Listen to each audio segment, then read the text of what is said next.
Efficiency is a word everyone uses. Let's take the case of Pat and Pete, who are building houses. Both have the same materials. Pat uses his materials efficiently. Pete doesn't know that efficiency means getting the most out of what you put into any project or machine. Pat builds a trim cottage, but Pete ends up in the doghouse. Yes, efficiency is important, and it's most important in our automobiles. We want to get as much fine automobile for our transportation dollar as possible. And for our gasoline and oil dollar, we expect mile after mile of carefree, economical driving at the highest standard of performance. In a motor car, efficiency begins with the engine. Let's look at this simplified model to see what an efficient engine does to get the most power from every drop of gasoline. First, the fuel mixture is brought into the combustion chamber and cylinder. It is important to get the right amount of fuel and air into the engine. The engine's second job is to compress the fuel mixture. The piston moves up, and as the mixture is compressed, it becomes hot. Engineers know fuel burns better and makes more power at pressures and temperatures which are exactly right. Now for the third job. A spark ignites the mixture. As it burns, the mixture expands enormously, driving the piston to the bottom of the cylinder in a rush of power. The fourth and last job the engine has to do is to push the burned gases out of the cylinder and into the exhaust manifold. The engine is now ready to begin the cycle all over again. The most efficient engine used in modern motor cars is the valve-in-head type. This engine is found only in Chevrolet in its price class. Let's see why the valve-in-head engine gives more economy, response, and efficiency than any other type. On the intake stroke, Chevrolet's large intake valve opens directly over the combustion chamber and cylinder. The fuel mixture is delivered over the piston in one sweeping motion. There are no obstructions to cut down the smooth flow. With some other engines, such as this L-head type, the job of getting the fuel mixture into the cylinder is more difficult. The fuel mixture has to snake its way past the intake valve, up into the combustion chamber, and finally down into the cylinder. The engine works harder to bring in the mixture. Because Chevrolet's intake stroke draws in a full charge of mixture with plenty of air for thorough burning, this mixture is brought to the correct pressure and temperature with very little effort. On the other hand, some types of engines may draw in a skimpy charge of fuel and air. In an effort to correct this fault, higher compression ratios must be used. That is, the piston must squeeze the mixture harder without a gain in overall efficiency. Chevrolet's piston travels only a short distance on each stroke. The power is delivered smoothly and quickly. In other engines, the piston travels a long distance on each stroke. This condition often goes hand in hand with excessive crankshaft bearing and piston wear. On the exhaust stroke, Chevrolet's big exhaust valve opens and the piston pushes the burned gases out of the cylinder and into the exhaust manifold smoothly and easily. In other types of engines, it is difficult or impossible to design passages for exhaust gases without sharp corners and obstructions. Only the valve-in-head engine can do these four jobs with top efficiency. Better intake means better compression. Better compression means more power from each drop of gasoline, and all of these result in sparkling performance and valve-in-head economy. There are many other reasons for valve-in-head superiority. We know that the engine gets its power from the expansion of hot burning gases. The more heat, the greater the expansion and the greater the efficiency. But in any engine, some of the heat is lost through the walls of the combustion chamber. The valve-in-head engine with its small combustion chamber has a small heat loss through the chamber walls. In other types of engines, the combustion chamber must be much larger. This means larger heat losses. This additional heat going out through the combustion chamber wall is heat that should have gone to work in the engine. Yes, with the Chevrolet valve-in-head engine, you get more for what you put in, more economy and more top-notch performance. But that isn't all. The overhead valve operating mechanism gives the valve-in head engine other advantages. For example, to get the fuel and air mixture into the cylinder and the exhaust gases out, valves should operate quickly and positively. In Chevrolet, this rocker arm gives the right leverage for the most efficient operation, combined with long life and dependability. Here we have a slow-rising cam working on the short end of a Chevrolet rocker arm, which opens and closes the valve quickly and positively. If a hydraulic valve lifter is added, as in the Chevrolet 105 horsepower engine, this action becomes even smoother and more positive. In other types, there is no leverage, so a fast-rising cam must be used. The rod has so far to travel that it cannot follow the contour of the cam smoothly at higher engine speeds. This may cause erratic valve action and shorter life.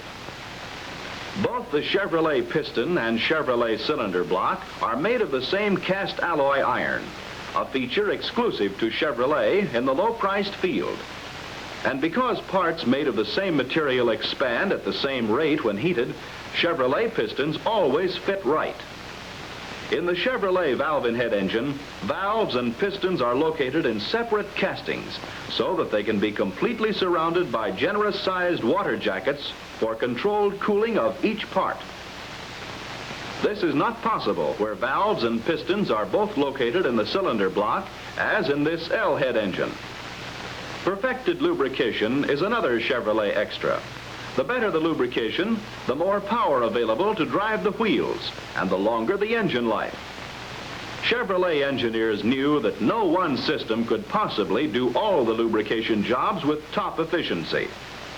To lubricate the cylinder walls, oil mist is just right for the job. The mist is caused by the high-speed action of the scoop on the connecting rod. To lubricate the connecting rod bearings, where pressures are high, a pressure stream system is used. At the engine's main bearings, there is a full pressure system to assure a constant and plentiful supply of oil to these all-important bearings. To furnish exactly the right lubrication for the valve mechanism, oil is delivered to the hollow rocker arm shaft under calibrated pressure. Overhead valves, slow-rising cams, cast iron pistons, four-way oiling, and superior cooling. These are some of the reasons for the greater efficiency of the Chevrolet valve-in head engine. Valve-in head engines have long been the choice of the world's fastest and most rugged racing cars. Airliners around the world rely on valve-in head performance, durability, and dependability. Today, there are more Chevrolets on the road than any other automobile in the world. Chevrolet has built more valve-in head engines than any other manufacturer. As time goes on, manufacturers of more expensive automobiles are turning to this engine design to give them the added durability, performance, and economy demanded of today's finest automobiles. Yet in its class, only Chevrolet offers the brilliant performance, outstanding economy, and rugged durability of a valve-in head engine. With Chevrolet, you drive the first and finest at lowest cost.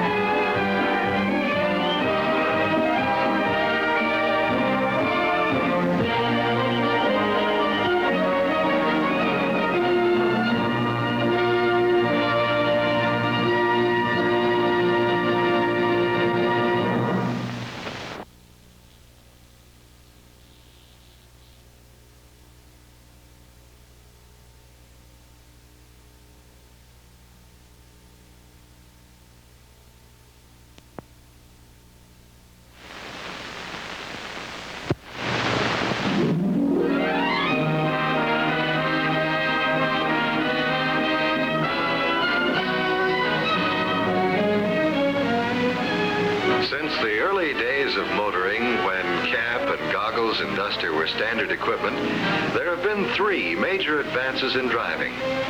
First, the self-starter took the place of the back-braking hand crank. A second big change came when the open touring car, with its trials and tribulations, gave way to the closed body. But there was still the business of pumping the clutch and shifting gears. Of course, clutches became easier to use, and synchro mesh, introduced by General Motors, made gear shifting easier and quieter. Then the automatic transmission appeared. And in 1950, Chevrolet was first in the low-priced field to bring motorists this new way of driving. And now, in 1951, in this beautiful new Chevrolet, Power Glide is a time-proved sensational advance in driving ease and comfort and safety. It's as simple as A, B, C. No, even simpler than that. With the control lever at drive, there are just two things to do. A, press the accelerator when you want to go.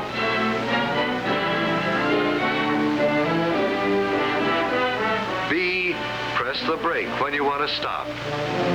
And there's no C, because there's no clutch. No shifting, no work for the driver. Nothing difficult to learn, just some of the old driving habits to forget.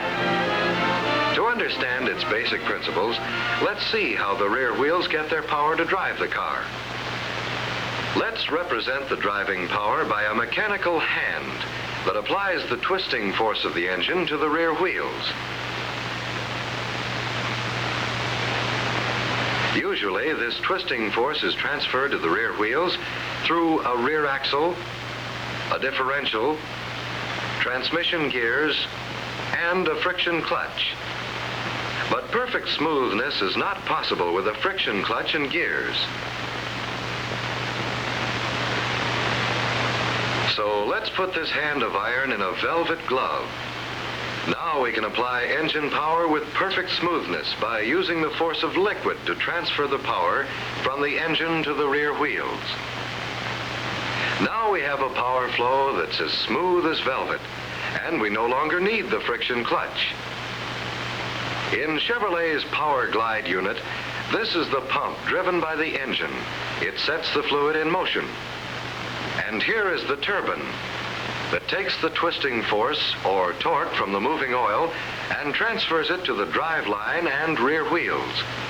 But Power Glide is much more than just a fluid coupling. To eliminate transmission gears, engineers designed these wheels called stators and a secondary pump, which make possible the automatic increase in the force of liquid flow to give us not just 3 or 4, but the equivalent of an infinite number of gear ratios. Just as nozzles on a garden hose can increase the force of the water, the stators increase the force of the liquid in the transmission and direct it to multiply the twisting force. And with this flexible control of power, we no longer need transmission gears. The power under perfect control is passed from engine to rear wheels, exactly as it is needed for all driving conditions. For many years in Army tanks, the torque converter has been a star performer, and in massive General Motors buses. Chevrolet's automatic power team combines 3 special units designed to work together. First, a special 105 horsepower valve and head engine designed to develop its maximum twisting force at much lower speed than other engines. This means smoothness and economy. Second, the Power Glide automatic transmission. And third, a special fuel-saving economizer rear axle to give an overdrive effect. All 3 elements are designed to work together in perfect balance. A power team unique in the automotive industry. In the mountains of the East and the Rocky Mountains of the West, owners have discovered the ease and comfort and safety of driving with Power Glide. 90% of your driving can be done in drive position. As a test, 9 Power Glide Chevrolets were driven from Detroit to Phoenix, Arizona, through heavy city traffic, through all kinds of country, over hills and mountains, without ever changing from this setting. For extreme climbs where you would normally shift into lowest gear, simply move the control lever to low without ever lifting your foot from the accelerator. And you have at your command an equivalent gear ratio that is lower than low, full engine power under tip-toe control. Power Glide puts new safety at your fingertips. In drive position, the engine produces a noticeable braking effect.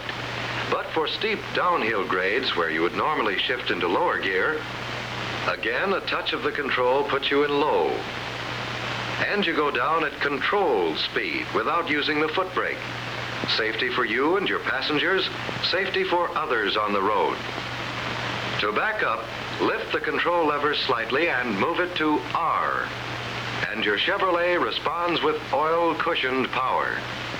You'll find parking easier. Besides neutral, you have another position called park.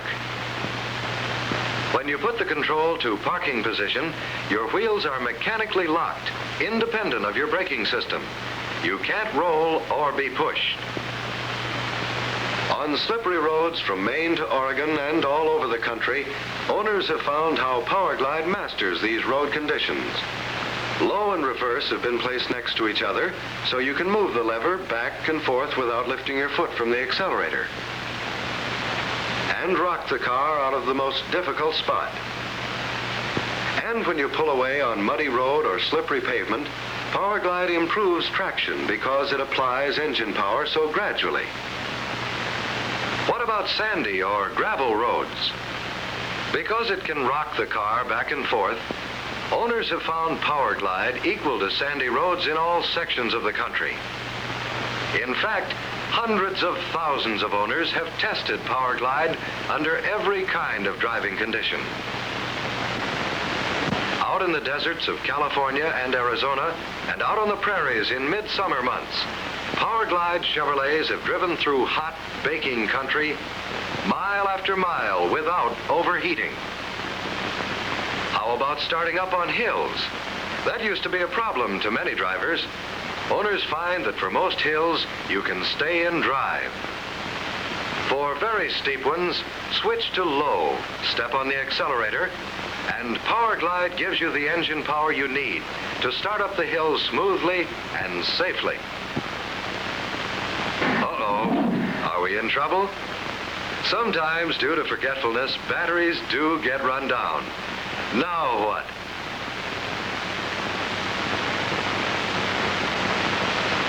Well, with the control lever in low, because of exclusive Chevrolet design, Powerglide will start when your car is pushed at a speed of about 15 miles an hour. That's much less than the speed that some other automatic transmissions require. And what about gasoline economy? After a year of operation, many drivers report equal or even better economy with Powerglide than they've enjoyed with previous standard Chevrolets. Out on the open road especially, drivers have reported better mileage. Much of this economy in both city and country driving is due to the overdrive effect of the economizer rear axle. Because of its special high reductions, normal open road driving speeds are accomplished with the engine turning more than 10% slower. Of course, economy depends very much on the driver himself. This kind of driver will give up some gas economy for extra performance. By switching the control lever to low for super getaway, you'll leave the pack behind without any trouble. But what about getaway when you're in drive position? Well, let's watch a normal driving test. Here's a Chevrolet with Powerglide and another car with a standard gear shift. There's the light. The driver of the Chevrolet gives the accelerator a good nudge, then lets up a little. The other car gets away in first gear. The standard shift is a little ahead. But as the standard car loses momentum while the driver shifts to second, Powerglide keeps accelerating smoothly, evenly. And when the other car hesitates to shift into third, Powerglide has pulled way out ahead. With its velvet cushioned flow of power, Powerglide gives a new feeling to getaway. Yes, Powerglide is a wonderful new experience in driving. The hundreds of thousands of Powerglides on the road during the first year have given the equivalent of several years of owner road testing, as compared with the experience of any other new automatic transmission. A major engineering achievement. No major service problems. So Powerglide offers you the only proved automatic transmission in the low-price field, and the only one with all these driving advantages. And now, more beautiful than ever, with more driving ease than ever before, Chevrolet for 51 with Power Glide lets you drive with a velvet glove, smoothly, effortlessly. The equivalent of an infinite number of gear ratios. Always just the power you need, automatically, under cushion control. Another reason why Chevrolet is smarter, safer, and offers greater value.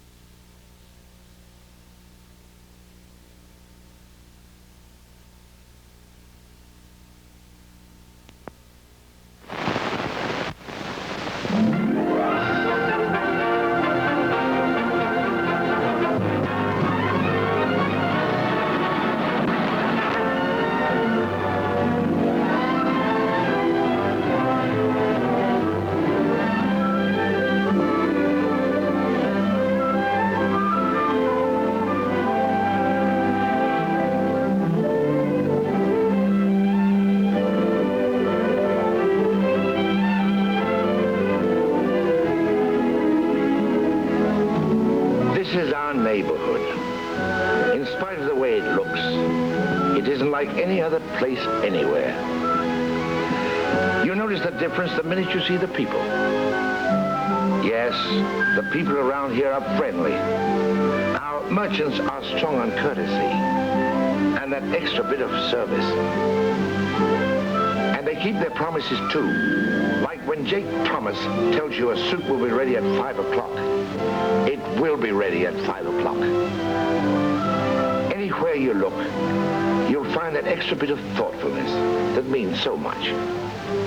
Out where we live, people seem to be friendlier, more courteous, more helpful. Of course, it wasn't always this way, but it all started right here on this corner. Not so long ago, Officer Omar was a short-tempered man. He'd give you the whistle or the rough side of his tongue as quick as look at you.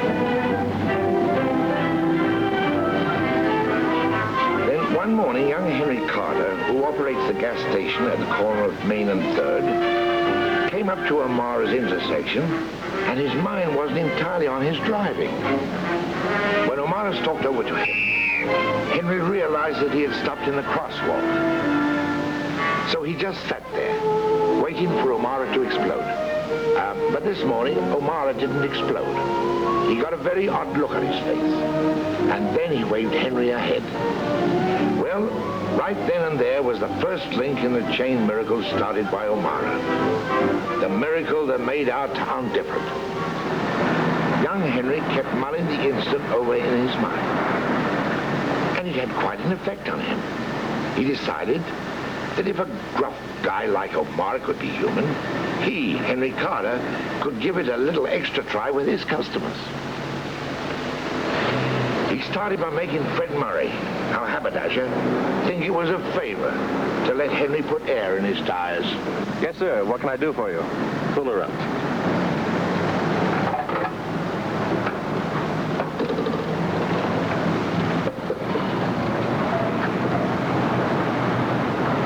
Front tire looks kind of soft. Glad to check them all for you while I'm at it. Yeah.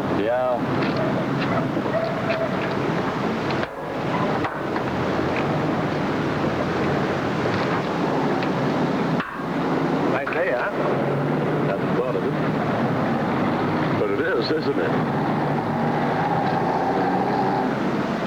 Notice your windshield wiper's kind of loose. There, she's okay now. Beginning that day, Henry was a new man. He was pleasant. He tried to figure out what people needed before they had to ask for it. And he made them feel welcome in his place of business. Glad to take care of you anytime, sir. Come on in again. Yeah. Oh, maybe I will. Thanks a lot.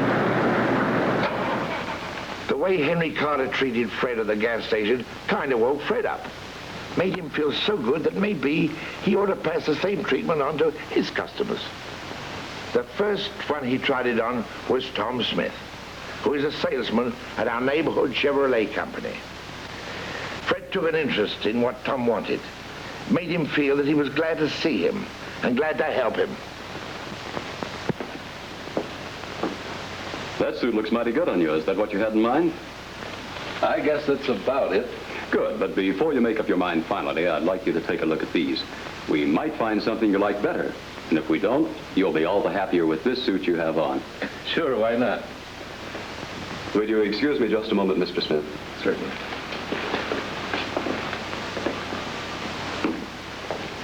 How do you do? I see you're interested in ties. Yes. Here's a tray of new ones. Would you like to look these over while I finish with my other customer? It'll be just a few moments. Of course. Fred found that it was easy to be friendly and to treat people fairly. And he found that knowing what he had to sell was important too. And Tom Smith got a whole new slant on the business of helping the customer find what he really wants. So you can see how the miracle that started on O'Mara's corner began to spread throughout the whole community. But O'Mara, the man who started it, couldn't understand why people were suddenly becoming so friendly. People like Tom Smith. And Tom Smith was caught up in the miracle of treating people right. And he passed it on to Joe Corey, our local butcher. Yeah, I guess that's right, Mr. Smith. Now that you explain everything, I understand all right. I know you're going to take care of me okay. Guess I asked a lot of questions. Not at all, Mr. Corey. We feel that every customer has a right to know what he's getting for his money and what the things he buys are going to cost him. Now, we want you to know we are going to do everything we can to try to get your new car to you as soon as possible. Naturally, it may take a few days because we want to be fair to our other customers. And I'm sure that's the way you'd want us to do business with you. Yes, the simple little miracle of doing as you would be done by was spreading fast. For example, Pete Robbins, the Chevrolet service manager, passed it along where it would do most good, right in his own department. Fellas, before we go to work, I'd like to tell you something I got to thinking about last night. You see, I take my clothes to Jake Thomas for dry cleaning. And the reason is that I know he does a good job and he keeps his promises. And, well, he makes me feel like he appreciates my business. And if that'll work for him to keep me as his customer, why won't it do the same thing for us right here in our own shop? Here's how I look at it. The way to do good business is to have good customers and to keep them happy. Now, we have good customers. And the way to keep them happy is to remember three things. Do the job right the first time. Do the job on time. And be friendly while you're doing it. O'Mara. O'Mara still didn't get it.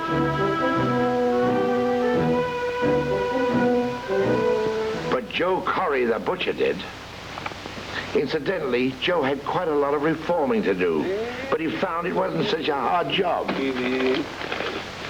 Thank you. Thank you. Goodbye. Bye. Well, how do you do, Mrs. Jones? What can I do for you today? Well, Joe, you can tell me that I'm your very favorite customer and that you've got some nice lean pork chops hidden behind the counter, especially for me. Well, Mrs. Jones, everybody's my favorite customer, but I'm going to treat everyone fair, and for everybody, I've got no pork chops hiding. But I've got some nice chickens here I want you to see.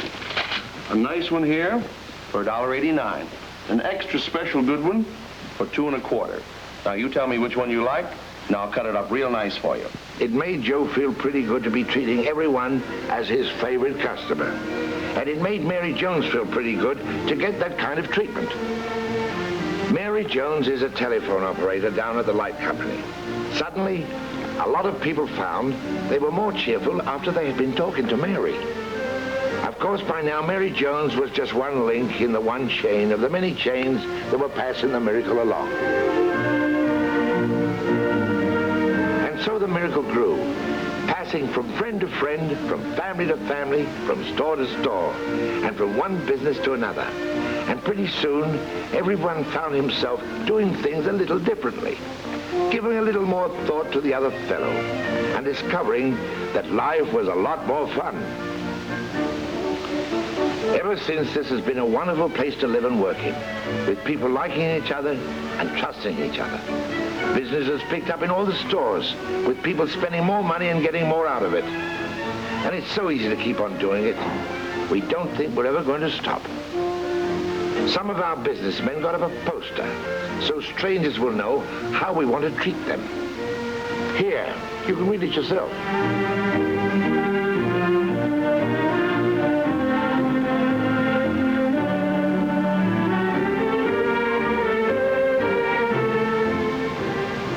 And the miracle finally got around to changing O'Mara, just like it changed everyone else.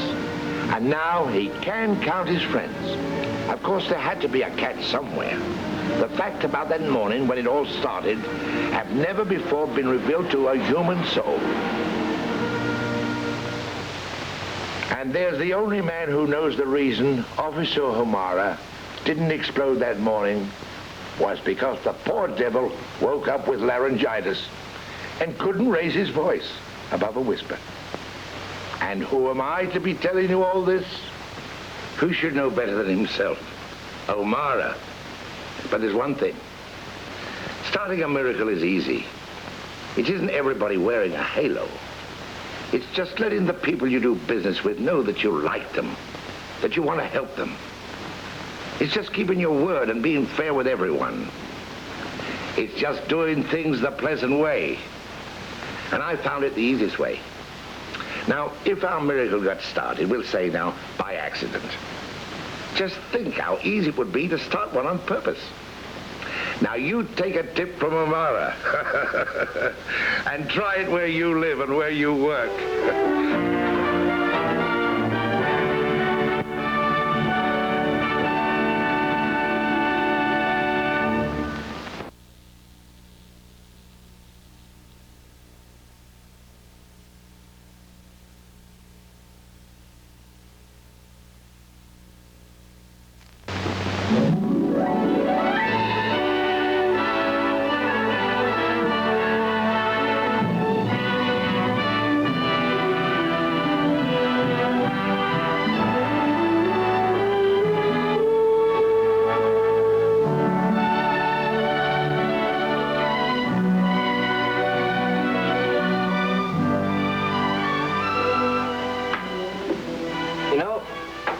Buys a car, he buys it because it offers something no other car can give him.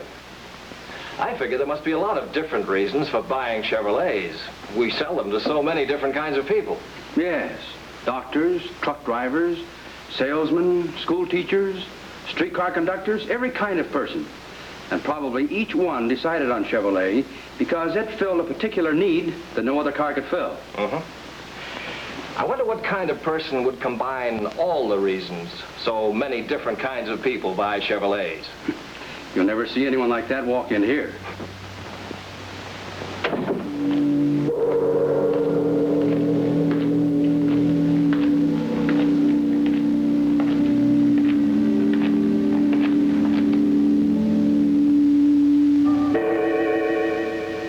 Good morning.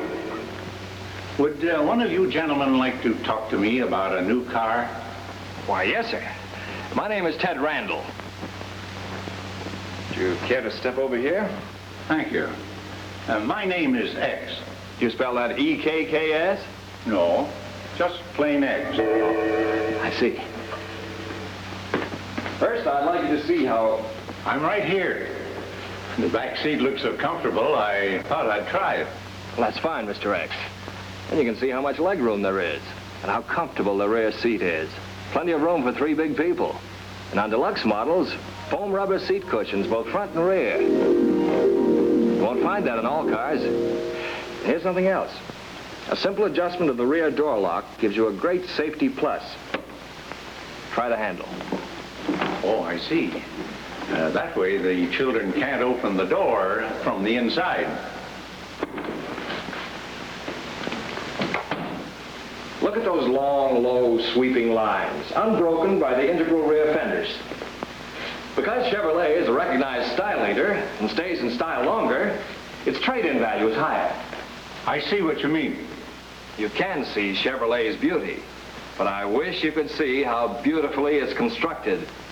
For instance, box girder frame members are known to be the strongest. And Chevrolet's frame is... I can see the frame. You can? Yes. The box section runs the full length of the frame, doesn't it? Yes. For a more substantial foundation. And as I was about to say, it's exclusive with Chevrolet. Now, if you can see that, Mr. X, you can also see why we call Chevrolet's Fisher body uni-steel constructed. The turret top, steel floor, side panels, instrument panel, center bow, and parcel rack are all welded together into a single unit of tremendous strength. That's true only in Chevrolet in its price field. Chevrolet's low center of gravity gives a road-hugging quality that helps give that big car ride. And notice the beautiful grille.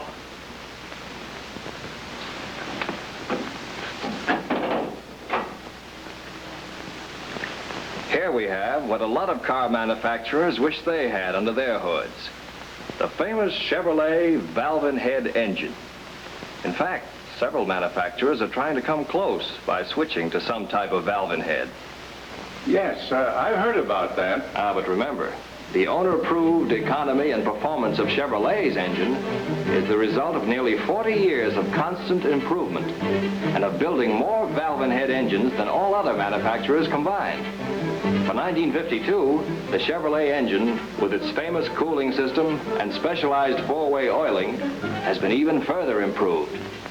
New engine mountings have been relocated and hold the engine in a shock-resistant, rubber-cushioned cradle. You'll be amazed at how these new mountings give you smoother operation, whether you're idling, accelerating, or cruising. It's certainly nice and shiny, but then I've never seen a new car that wasn't. That's true. But Chevrolet uses more expensive finishes. 6 coats of polished lacquer over 1 coat of primer and 2 of spray glaze, giving a smoother, more lustrous finish. And you can touch up small areas without having to do over an entire panel. These advantages can't be found in cars with baked enamel. And Chevrolet offers you a wider range of solid colors and two-tone combinations than has ever before been offered in its field. By the way, notice how easily the counterbalanced trunk lid lifts and stays open. Plenty of room inside, too, for lots of luggage. And you can still reach the spare tire without moving anything. Imagine that, Mr. X. Imagine it? Why, yes, I will if you say so. And you'll notice that the trunk hinges are enclosed to keep them from damaging your load. Of course, Chevrolet gives you safety plate glass all around. A Chevrolet exclusive in its price field. I know you and your family want comfort. Extra low-pressure tires and the widest rims in the low-price field iron out a lot of bumps and jolts. But there are other riding comfort features that you can't see. Can't you? Well, I can. For instance, Chevrolet's unitized knee action and center point steering. The positive, double-acting, airplane-type shock absorbers are balanced to meet all conditions of average driving. And for 1952, further shock absorber improvements give an even smoother ride, front and rear, on all types of roads. And on Chevrolet, to prevent side sway, the rear shocks are mounted diagonally. I've heard about Chevrolet's self-energizing brakes. What does that mean? It means up to 25% less work for you, because the motion of the car itself is used to apply pressure to the brake drums. Chevrolet's jumbo brake drums are the largest in the low price field for better control and faster braking action. Double life bonded brake linings wear nearly twice as long. Brake drum scoring from rivets is eliminated because there are no rivets. Now there's a lot more inside. Suppose we just climb... pardon me, sir, but this time let's use the door. Well, yes. I never thought of that. Just push the button. Nothing to catch on your clothing. Just open the wide door and sit down. Chevrolet pioneered the front seat that adjusts forward and upward. It moves effortlessly on a ball-bearing slide. Now, if you're too close to the wheel, that is, I mean, if you're too far from the... well, you get the idea. Naturally, every driver wants maximum visibility. Naturally? Well, you get it with Chevrolet's narrower corner posts and curved safety plate windshield, the largest in the low-priced field.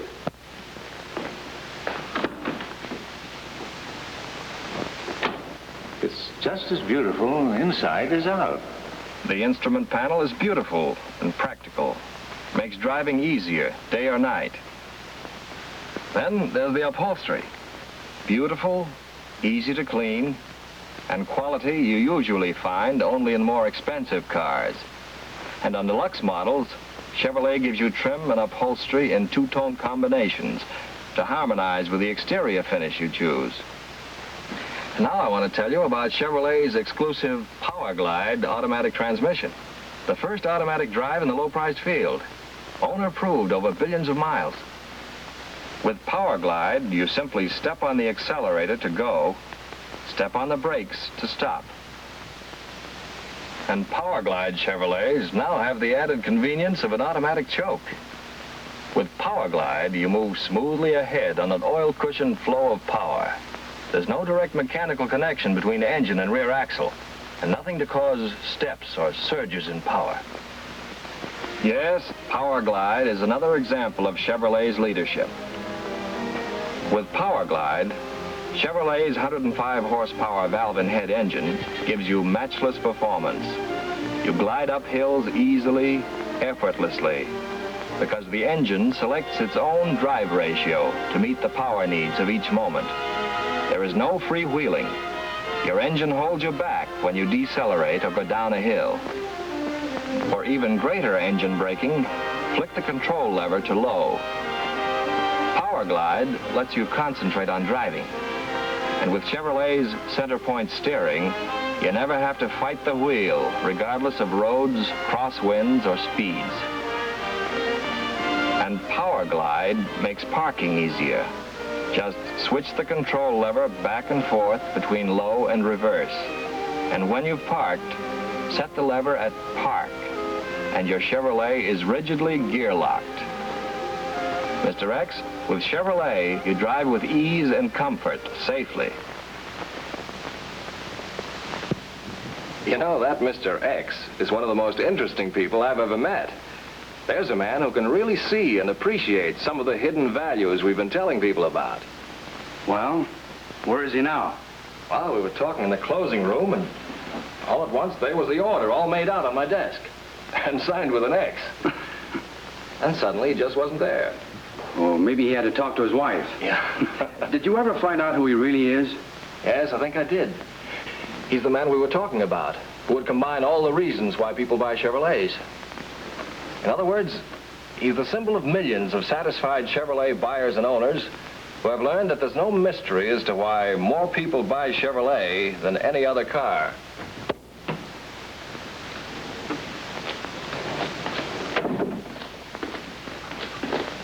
Well, thank you very much. I guess that takes care of everything. Goodbye. And you have a good buy, Mr. X. Goodbye? The best buy. The way I figure it, your money ahead at the start, your value ahead through the miles, you're ahead all the way with Chevrolet.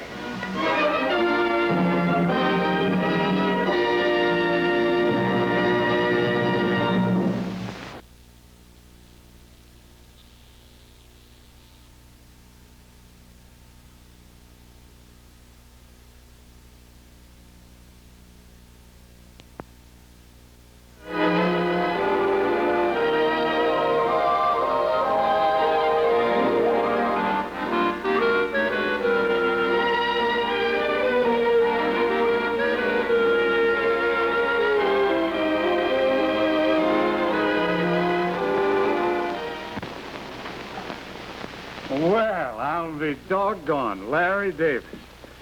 So you're driving solo now, huh? Yep. Dad let me take her out alone for the first time yesterday. Larry, that's swell. I hope you'll be a safe driver like your dad. How many, Larry? Oh, shoot the works, Mac. Make it 5. Goes on Dad's account today.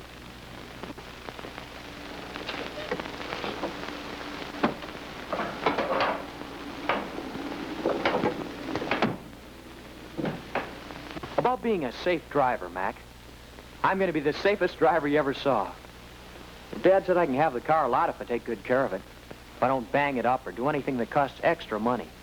Well, there's more to it than driving safely to keep a car from costing extra money. Well, what do you mean, Mac? I mean driving economically. Economically? How can you drive economically? Some cars just burn more gas and oil than others. Depends on the kind of car you drive. I got news for you, Larry. Can you stick around for a few minutes? Well, sure, Mac. Pull your car over there.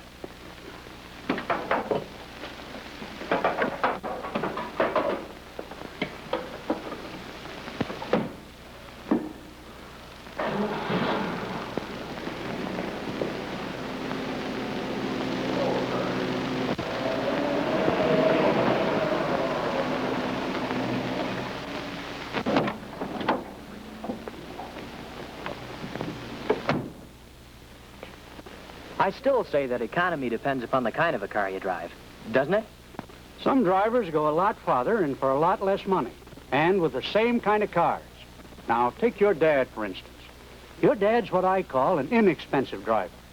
Why, some of the people that trade here with the same kind of cars cost them twice as much to drive, and simply because of the way they drive. Oh, you're kidding, aren't you, Mac? No, Larry, I'm not kidding. I'm serious. If you had my job, Larry, you'd see what I mean. Almost everybody here in town deals with me. I've got a list right up here of what I call my inexpensive drivers.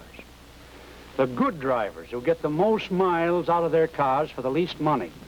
Believe me, there aren't very many of them either. Well, you said Dad's on your list, didn't you? Yeah.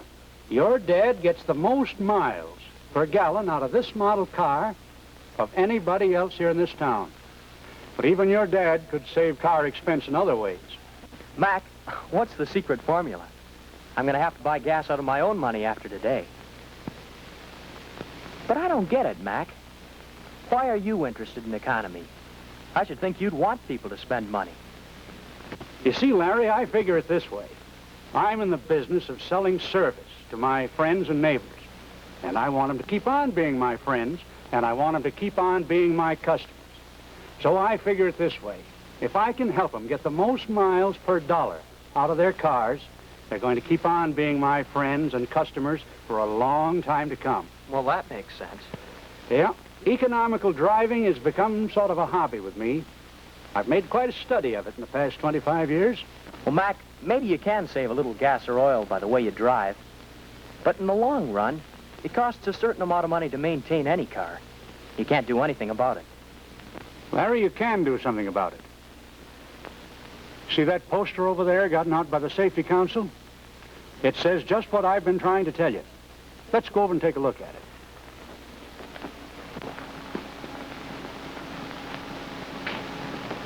Drive cheaply and you drive safely.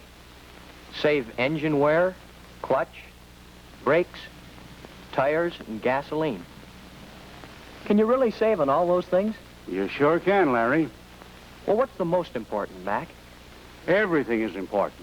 The big things and the little things. Now, for instance, take the finish on your car there.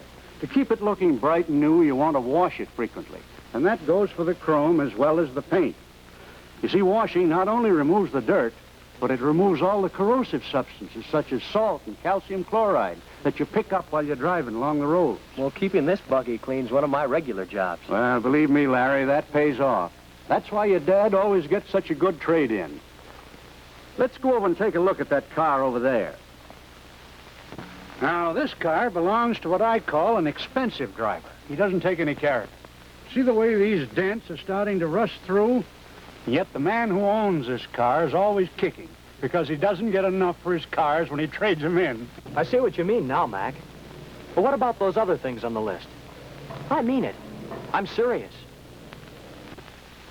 Okay, Larry, you asked for it. Let's go right down the list, starting with engine wear. In cold weather particularly, I believe in babying an engine a little when you start it. And in cold weather, you should always let your engine run for a minute or two before you drive it off. You see, cold oil doesn't circulate as freely as warm oil. And any time of the year, once the car is underway, I always give my engine time to hit its stride. You know, your car is like a good runner or a fast track man. It has to warm up slowly. So watch your temperature gauge. When it reaches normal, That means it's okay with your engine to drive normally in all gears. And I know from experience that climbing hills can be mighty hard on your engine, too. If your engine strains and labors in high gear, shift down. When you shift down, you'll climb the hill just as fast and with no extra wear on your engine. Of course, if your car has an automatic transmission, it'll take care of itself. But right now, we're talking about a car like your family's. Well, it makes sense to me, Mac. What's next on the list? The clutch. And you can save on that, too, by learning to do just one simple little thing. Keep your left foot on the floor. On the floor? Yes, sir. By keeping it there, you can't ride the clutch and unconsciously cause the slippage that grinds away the clutch lining. Clutch work runs into big bills. Just remember, keep your left foot on the floor until you actually need to use the clutch. When you start your car moving, let the clutch out slowly and step on the gas slowly. Fast jackrabbit starts help wear out the clutch, the tires, and the whole car. And another thing, on a hill, use the foot brake to keep your car from rolling back. And if you kill your engine on a hill, either use the foot brake or the handbrake to hold the car. Holding your car by slipping the clutch not only causes a lot of extra clutch wear, it's not safe. You know, of course, that the clutch works in close coordination with the brakes, or at least you should make them work that way. But you'd be surprised how few people do it. When you're going to stop the car, apply the brakes, but don't touch the clutch, so the drag of your engine helps the brakes slow the car. Then, just before the car stops, push in the clutch pedal so you won't kill the engine. Always start slowing down in plenty of time to keep from jamming on your brakes. Shift to second gear, for here again, the drag of the engine will help to slow the car. And fan your brakes to keep from overheating them going down steep hills. For the easier you are on your brakes, the longer they're going to last. The longer your tires will last. And by all means, keep your brakes in adjustment. It saves money in the long run, and it may save your life.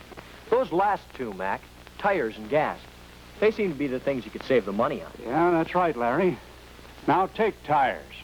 Most people spend a whole lot more on tires than they really need to, especially since there are so many simple little things they can do to get more mileage out of their tires. For example, it's smart to check your tire pressure regularly. And I find that it's just as easy to stay off the car tracks, to drive around holes, to avoid broken glass, to keep from scraping the tires against the curb, and to keep from running your tires into the curb. And another thing, easy on the brakes is easy on the tires. The tire marks you sometimes see on the road are written in rubber. Rubber scraped off the tires. Wasted rubber. Wasted money. And take it slow and easy on the turns. Loud tire squealing means too much speed or too light tire pressure. And both cost money in extra tire wear. Not too long ago, I saw some tests of what actually happens to a tire in a fast turn. You know, you could actually see the rubber flying off that tire, ground to bits. And that rubber flying away is money flying away. The modern tire has a lot of miles built into it. Miles that you throw away when you stop and start too fast. You know, people do funny things sometimes. You know old Mrs. Markham? Oh, yeah, I know her. Well, yesterday she came bumping in here on a flat tire. Wait a minute, I'll show you.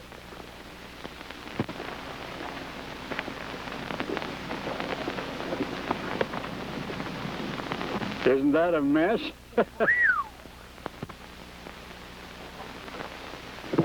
So I went out to her. She says, "Young man, I've just had a puncture, and I want you to fix it for me. I'm going up the bank, and I'll be back in half an hour."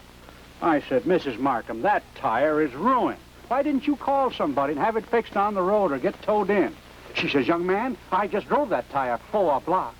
Now, you get it fixed and have it fixed right away when I get back." Well, what did you do? You couldn't fix that, Mac. Well, I saw her coming, and I was all ready for her. I had the tire tube right here, and I said, Mrs. Markham, I've been trying to find some way to fix your tire.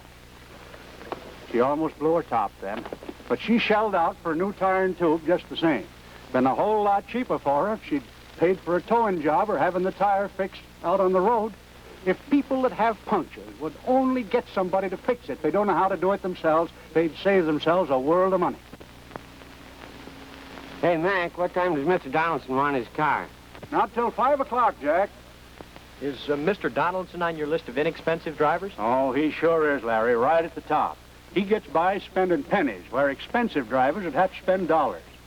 Have you got time to listen to the rest of it? Well, sure, Mac. I have if you have. All right, let's go over and sit down.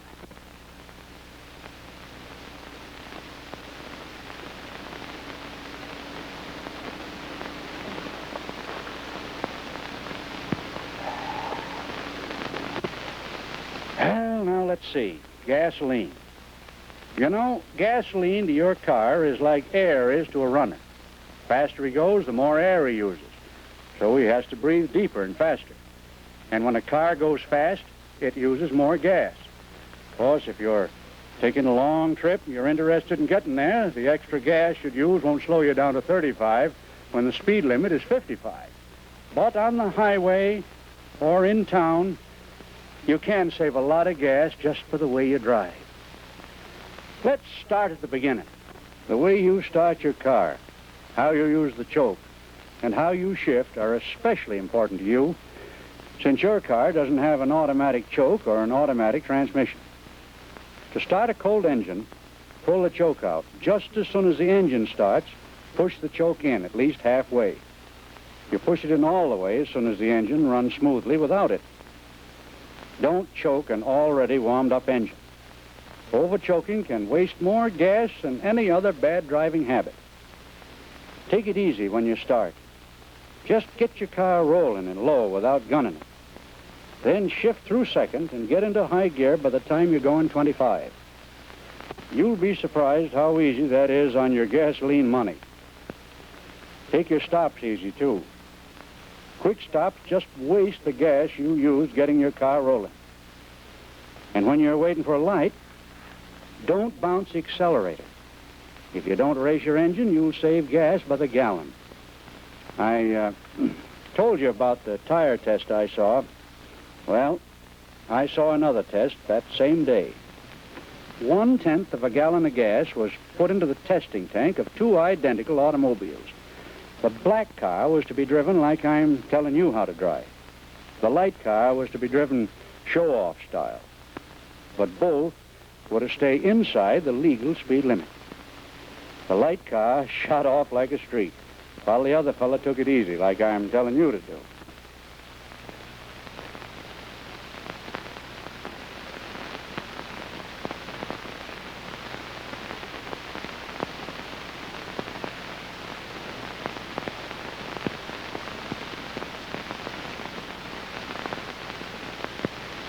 In no time at all, the light car was stalled, out of gas. In only a couple of seconds, the properly driven car rolled by and went on. And by golly, it went almost twice as far as the other car. I could hardly believe it myself. It just goes to show you that good driving pays off any way you take it. More miles per gallon or more money in the pocketbook. Well, Larry, that's the story of getting the most out of your car for the money. Gee, thanks, Mac. Let me see if I've got it all straight. You save on engine wear by warming the engine up thoroughly before starting off. By driving slowly at first, to let the engine hit its stride.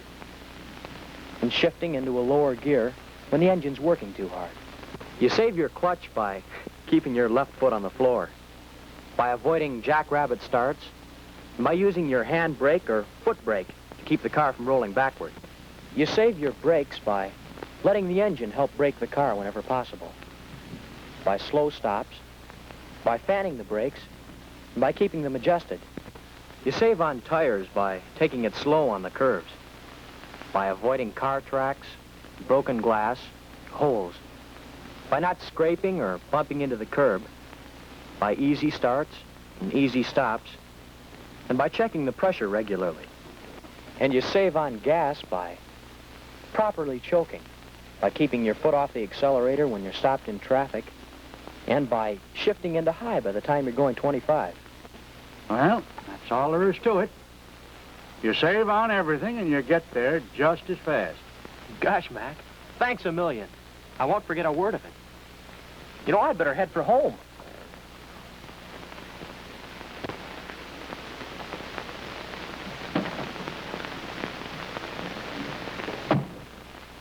So long, Mac. You just keep your eye on me. I'm going to be on that list of yours.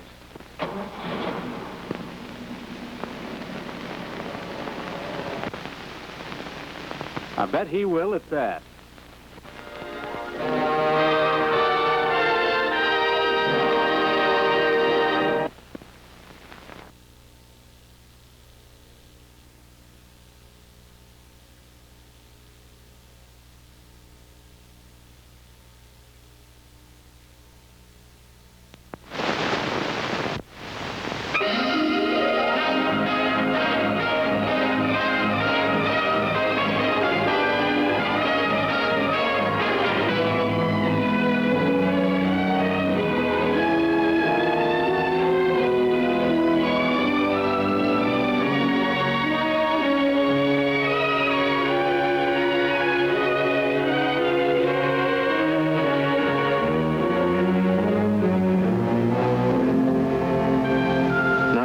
Mighty fine place to buy a used car. Pontiac new car dealer, too. And what a fine selection to pick from. Plenty of General Motors cars there. Almost anyone could find the car he wanted here. And another thing, they believe in being friendly. Treat you polite-like. Honest, too. I know. I got a good deal here on a car a while back. But if you're wondering who I am, perhaps I'd better explain.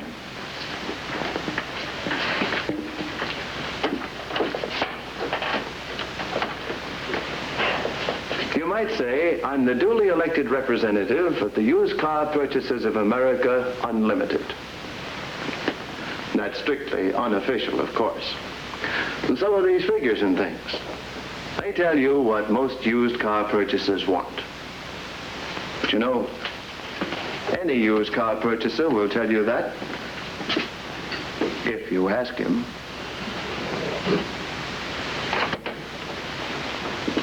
Now, I'm no specialist when it comes to selling used cars.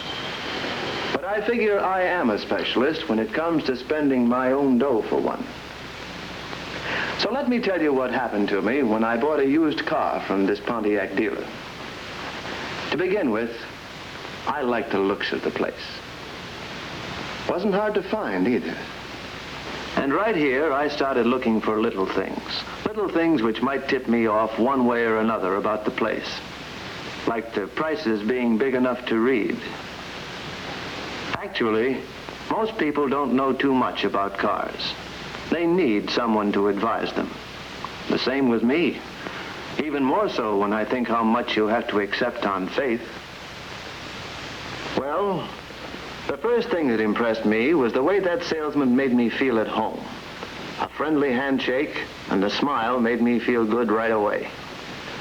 This salesman sort of took it easy, talked about a lot of things. Wasn't long before we were talking about my youngsters.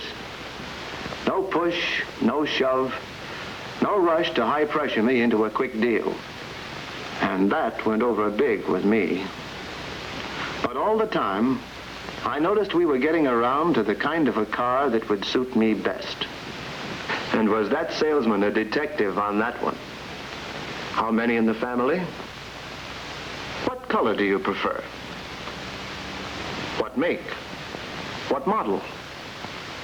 Will you use it for long trips in summer? Will you drive it to work in the winter? Brother, could that salesman ask questions? In a nice way, though. I guess that's what you people call qualifying the prospect. And by this time, he must have sized up my likes and dislikes pretty completely. But with so many good-looking used cars, I had a notion to wander around a bit. But that was quickly settled. For here were two cars that just about filled the bill as far as I was concerned. I must have shown some interest one way or another without knowing it, because in no time, he put his finger on the car that hit me as the one I'd like, if the deal was right. Now, I like a place where they tell you the facts about a used car. That's what this salesman does. He shows me the engine. I can see it's clean. Maybe just a little thing, but it adds up. The upholstery and the whole inside were spick and span. Another little thing. And that clean luggage compartment made a big hit with me, too. Well, the way that salesman went over this car, you'd have thought I was buying a new one. He told me all about the standard features. You know, the ones the factory advertises on new cars, and mentioned such things as wheelbase, type of engine and power, overall length and series number. Yep. It's a funny thing, but you never know which one of those little odd bits of information will interest a used car purchaser. Then this salesman calls attention to the overall fine condition of the car, the finish, the tires. And shaking that front wheel told me plenty. And how careful the previous owner had been with the car. Then I let go with the big question. What about reconditioning? Well, sir, he comes right back with a sincere statement about what reconditioning had been done.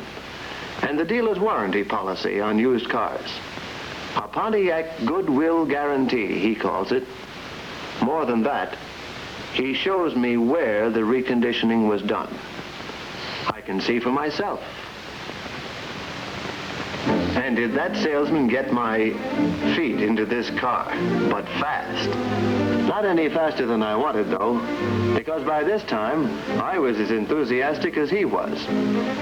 Well, almost. For nothing had been said about the deal up to now.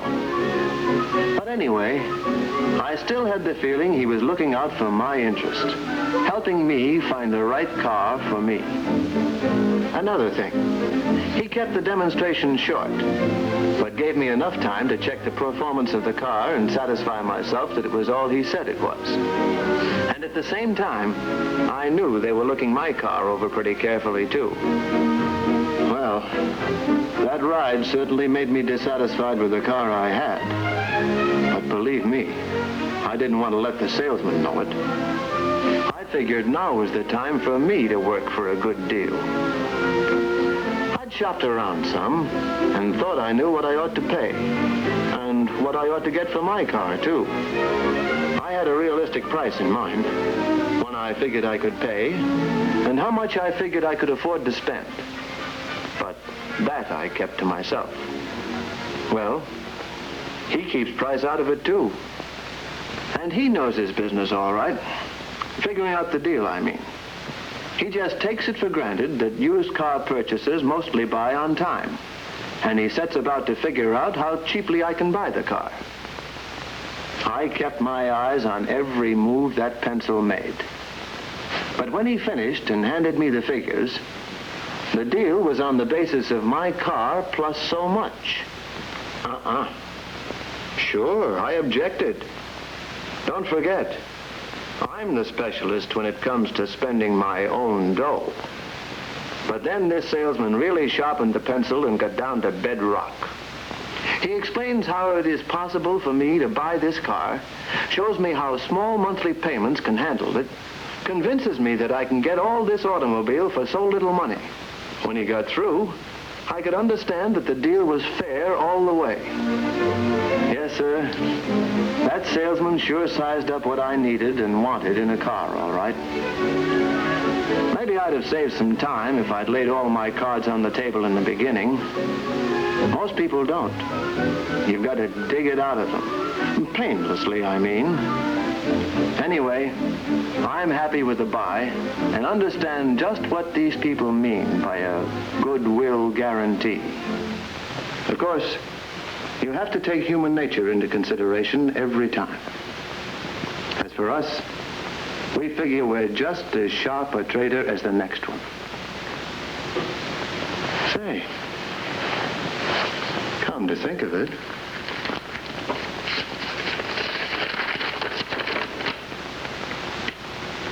you know, I bought more automobile than I thought I could buy. Look who's talking. But then, who else would you want to have talking about the way you do business?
My name is Bob Trent. I represent the people here at the General Motors Technical Center in Warren, Michigan. As you know, our new Chevrolet Task Force trucks are tailor-made for as many differences in climate, terrain, and load hauling as there are occupations. That takes in a lot of people.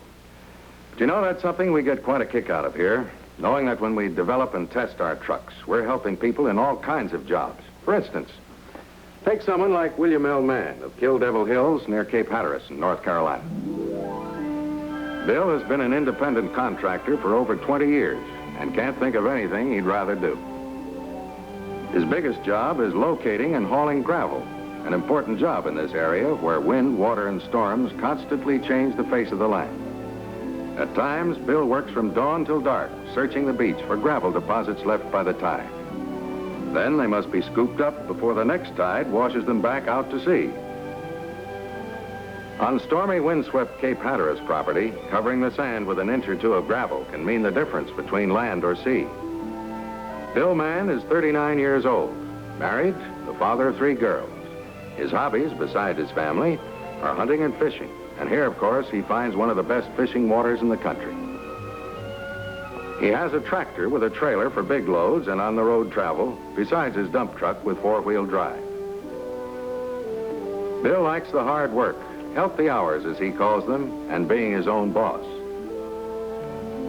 He often leaves the dump truck on the beach overnight. The next morning, there's no need to dig it out. He simply gets in and drives off, sometimes in water up to the bumpers. For with all the wind, sand, storms, and heavy loads, Bill finds Chevrolet the ideal truck for his work. Because day after day, Bill Mann's truck does its job faithfully and reliably. How come? Because it's been there before. Yes, right here at the Tech Center, long before it went into mass production, a model of his truck was subjected to temperatures as high as 115 degrees Fahrenheit. And for cold weather driving, all parts were tested at temperatures as low as 20 degrees below zero. In the wind tunnel, winds up to 65 miles an hour tested the lines of every model. In the brine tank, strong solutions of salt spray splashed on chassis and body and simulated flood conditions of more than a foot of water. The metal and paint finishes were exposed to extreme degrees of sunlight, humidity, heat, cold, dew, and salt splash. All these tests explain why, no matter how penetrating or corroding the moisture in the air, or how violent the storms, a Chevrolet truck performs better, more economically, and with less maintenance because it's been there before. You know, for adventure, the exciting promise of riches overnight, mining for uranium on the Colorado Plateau appeals to almost every man. For example, take a man like Sherman Asplund. With 32 years' experience in mining in North and South America, he is an authority on diamond core drilling. Sherman is the field superintendent and general troubleshooter for a uranium mining company in Moab, Utah.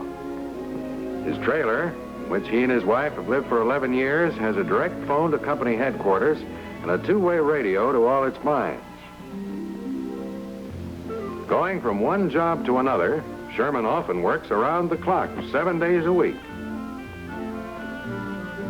That often means traveling over crude, rough roads carved out of the mountainsides.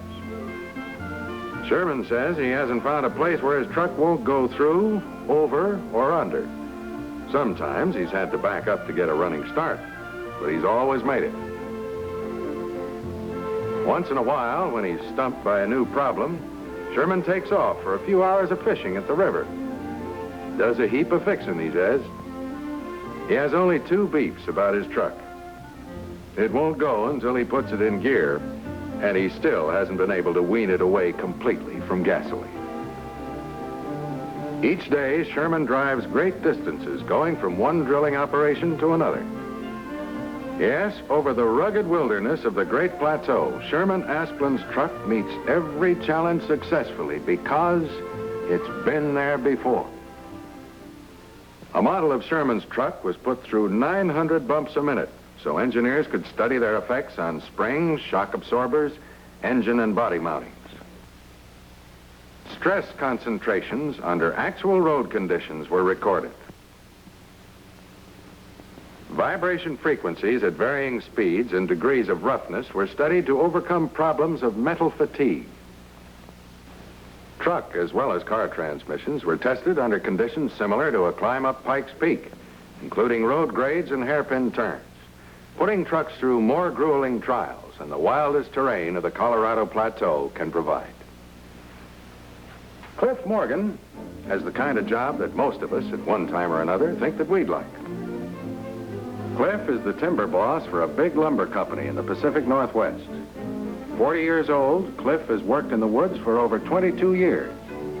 He uses his truck for an office and for transportation, carrying anything from dynamite or injured men to spare parts for heavy equipment. He works the year round, except for about 6 weeks in winter when snow usually closes down the entire woods.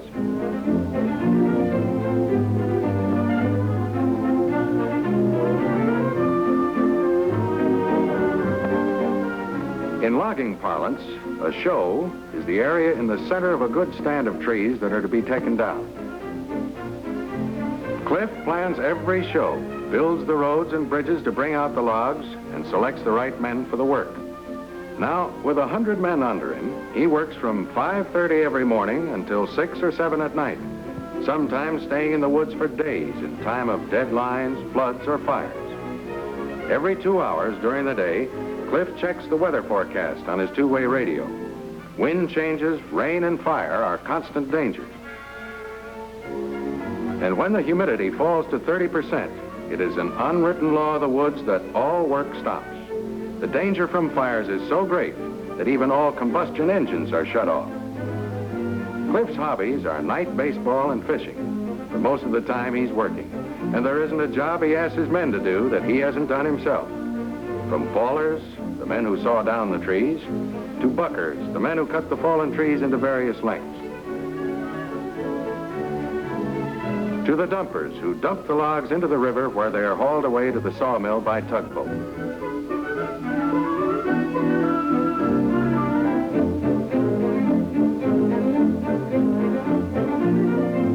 Throughout Cliff's job, top performance, economy, and reliability under tough operating conditions are musts for his vehicle. Yet Cliff Morgan's truck meets every test. Why? Because it's been there before. Yes, long before Cliff's truck was put into production, durability tests forced the engine through an entire lifespan of normal use within the space of a few days. Brake linings were checked under high brake drum temperatures to find out how well the brake lining material kept its friction quality. Metal alloys were checked for constant friction wear resistance characteristics. Torsion strengths of various steels for crankshafts were tested for long life endurance. Today, nearly 140 million miles of experience and an accumulation of more than 30 years of testing know-how go into the day and night round-the-clock trials of Chevrolet Task Force trucks.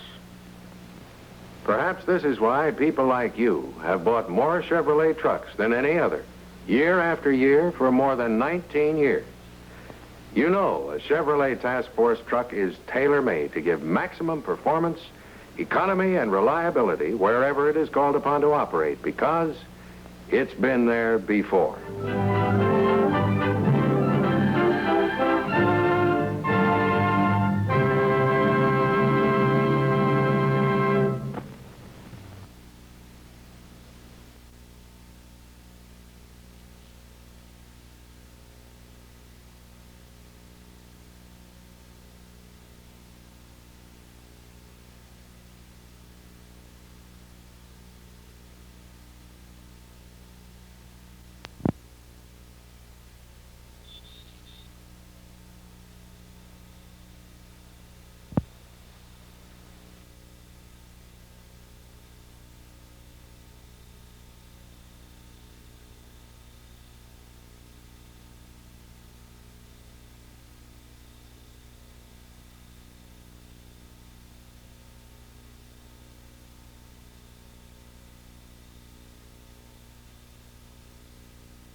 Every day throughout the year, our automobiles serve us in many ways.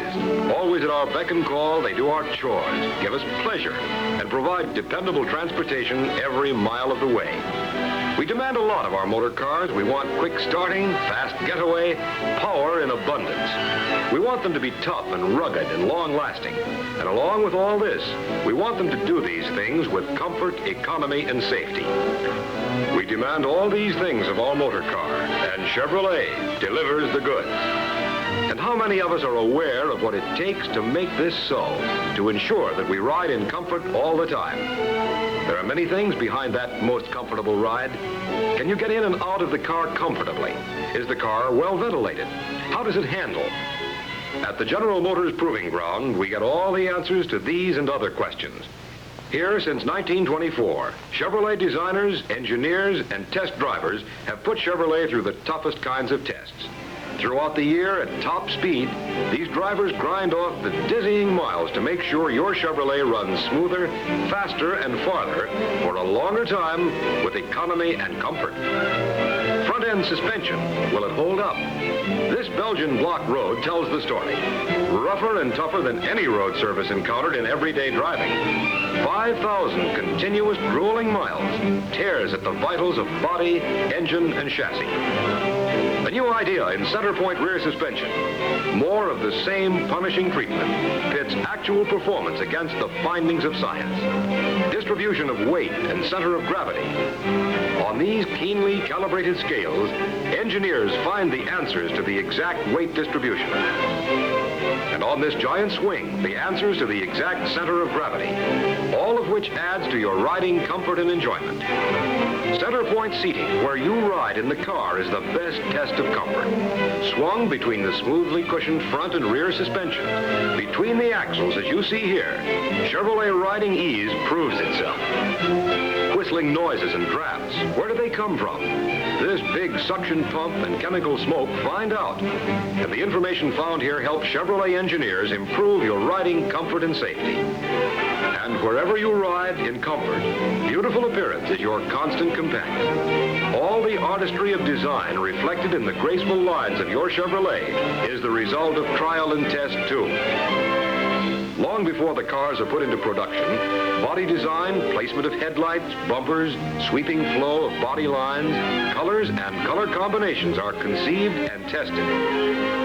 Day after day, for months and years, color plates are exposed to heat and cold, wind and storm to find out how the toughness and color of the paint stands up. A little thing, perhaps, but one of the tremendous trifles that adds to the lasting beauty of your Chevrolet. Wherever you drive, whatever you do, the safety factors of your Chevrolet have been developed and proved by long and punishing tests.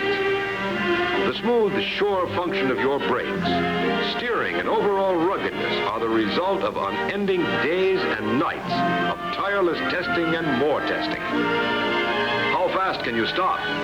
This special device, called a decelerometer, actually takes the place of a driver's foot and accurately records the speed of the stopping action in such a way that engineers can be sure that the brakes in your Chevrolet are more than adequate for safe, smooth stops. You are in a Chevrolet being put through a ruthless brake test.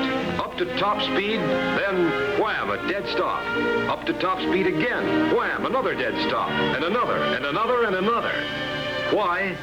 Because as a result of analysis of driver's effort, elaborate measurements of brake linings and photomicrographs of drums, new facts are established about the all-important subject of quick and safe stopping. How much can you see? We are now in a laboratory for testing vision, upon which safety in driving depends so much. There is no driver behind the wheel, just two pinpoints of light, two gleaming scientific eyes. Those black shapes on the wall are shadow pictures of radiator ornaments and pillars, silhouettes caused by parts of the car obstructing the driver's vision. By the use of electric eyes and a calibrated wall, the areas of black are becoming smaller and smaller, and the safety of the motorist greater and greater. How much can the body stand? There's no guesswork to the answer to that. Exhaustive tests, tougher than any met under normal conditions, bend, wrench, and twist the bodies through a whole routine of man-made mechanical mayhem. And from these results come better design, sturdier construction, safer bodies. On the speedways, lap after lap is reeled off by the car in this laboratory of science in solving problems of everything that affects the safety factor of the automobile. Today, we drive our cars over roads of every kind, day and night, winter and summer. And we are pretty matter-of-fact about taking for granted the durability of our car. We only know that our Chevrolet gives us comfortable, safe, dependable, durable service whenever called upon. These irregularly laid granite blocks put a terrific strain on tires, engine, chassis, and body. 5,000 miles of shaking, twisting, wrenching, crushing blows. More punishment in a short time than any owner would ever give. And it is only one of the many types of roads in the test for durability. Why? Because if there were any body weaknesses or any other weaknesses, they would be found here. These durability tests are all run on strict schedule with the car being driven near top speed. The test drivers literally try to drive the car to pieces, but it's all part of the plan. The cars come in for frequent inspection, miles traveled, hills climbed. Brakes, chassis, engine, and body are kept under close scrutiny. Everything is accurately checked to find out what is happening to metals, to oil, and clearances at these terrific speeds.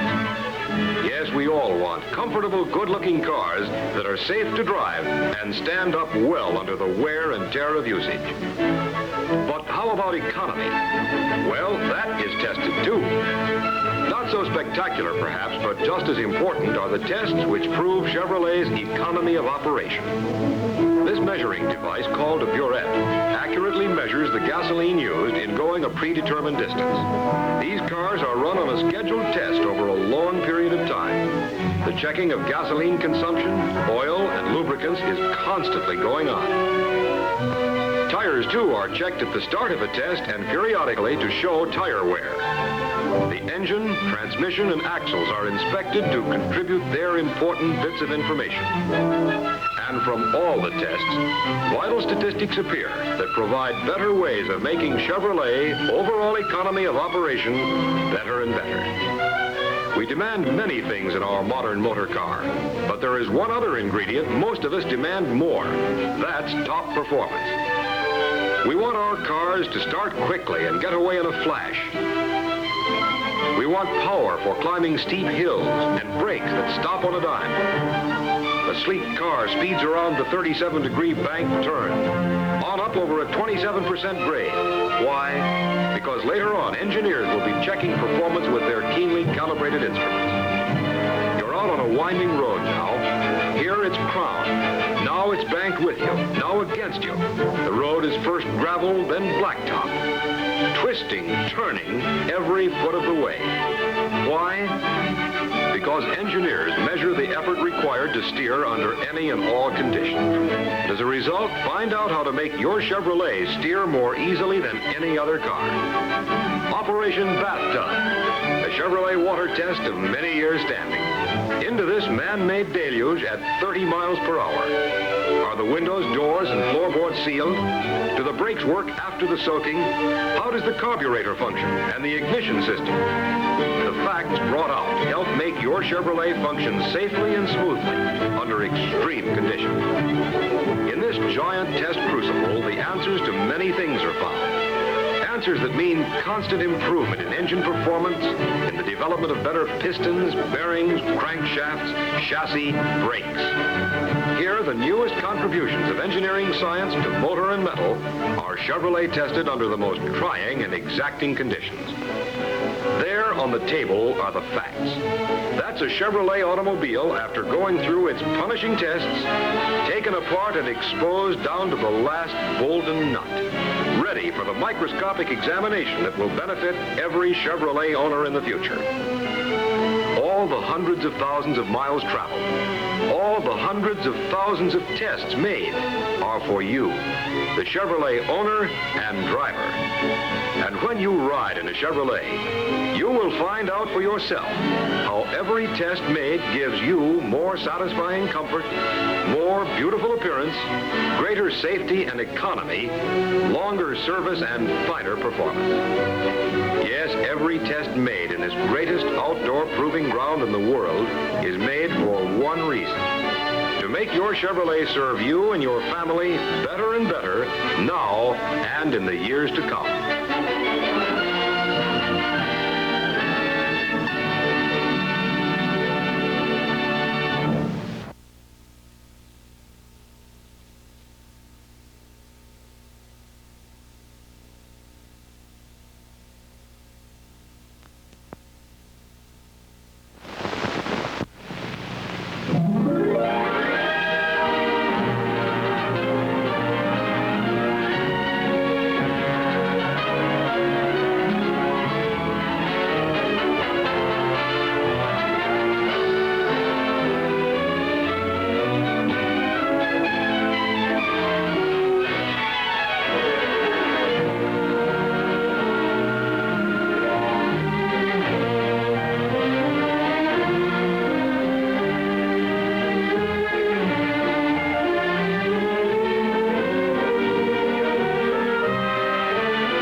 Good food.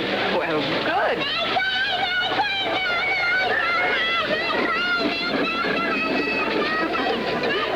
Heaven forbid our new car should give us a ride like that. Not a chance. Our new Chevrolet rides smoother and gives more all-around comfort than any car we ever owned. That's right. That's why we bought it. But you know, I can't imagine what they've done to make it that way. Well, lots of things you can't see. Hidden values. Now, you take that easy steering I... Oh, boy. Remember me? I'm your wife, not one of your engineering friends. Oh, even you can understand this. Years ago, front wheels had a solid front axle.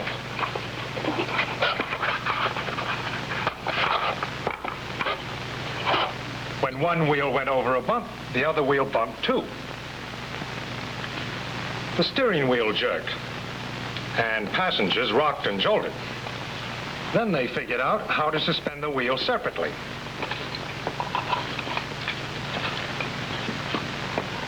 Something like this. With the wheels on separate axles, they can't pass bumps to each other.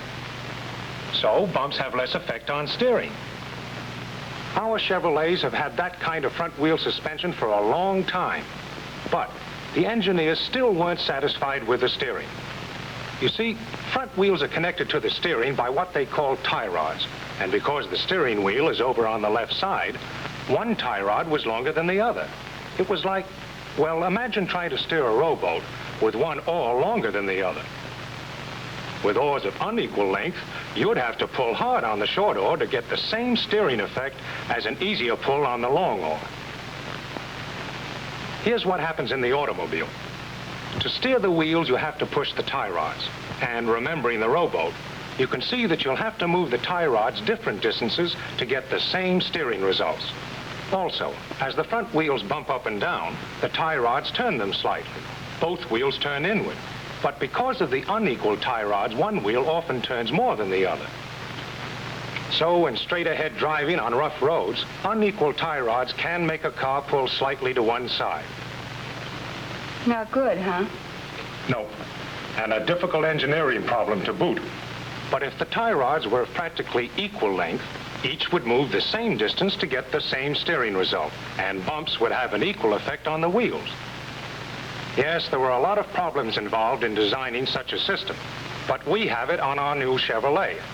The tie rods are now practically equal in length, and they're connected to the steering wheel through a third arm called an idler arm. This even balancing of the steering system makes it less work to steer, and we get practically no road shock through the steering wheel. No wheel fight. That's center point steering. What makes our new Chevy seem to sense where you want it to go. A car with road sense. That's a good name for it. Say, where are the kids? Over there on the teeter-totter. Do you think Kathy's all right? She's in the best spot. They bounce hard, Kathy gets a smooth ride. And that very same idea is one reason for the smooth ride we get in the new Chevrolet. What idea? Well, the car acts sort of like a teeter-totter. When you drive over bumps, it rocks up and down. In some cars, the back seat is over the rear wheels, where passengers bump up and down like the kids on the end of the teeter-totter.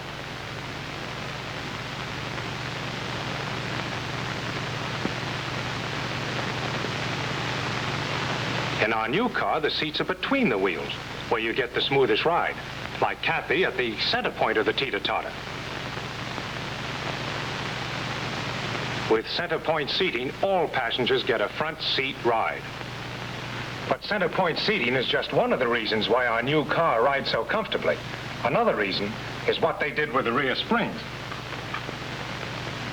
Well, this'll take some pretending, but, well, just imagine this chain is a rear spring, and the flashlight is a gadget called a shackle. A shackle? Yeah, a kind of pivot. The spring is fastened to the frame at the front, shackle at the rear. When a bump pushes the wheel up, shackle and spring act to cushion the shock. Now, with ordinary springs and shackles, one passenger in the car gets quite a jolt from each bump. These springs are too stiff. However, 3 passengers get a pretty good ride. 5 passengers can hit bottom. The spring is too stiff for light loads, too soft for heavy loads. Finding a spring system that will give the same smooth ride regardless of the number of passengers. But they finally found a solution. Part of it was timing the shackle so the angle between the shackle and the spring was much wider. Then they put in a softer spring to give the single passenger a comfortable ride. With heavier loads, the shackle moves back, stretching the spring to stiffen it. The more passengers, the farther the spring is stretched, and the stiffer it gets to cushion the heavier load. And that's our new Chevy. Softer rear springs with a shackle designed to give just the right spring tension for a comfortable ride, whether it's carrying 1 passenger or 5. So that's why the car seems to ride the same whether I'm driving alone or with the whole family. That's right, but there's even more to our new Chevy's riding ease.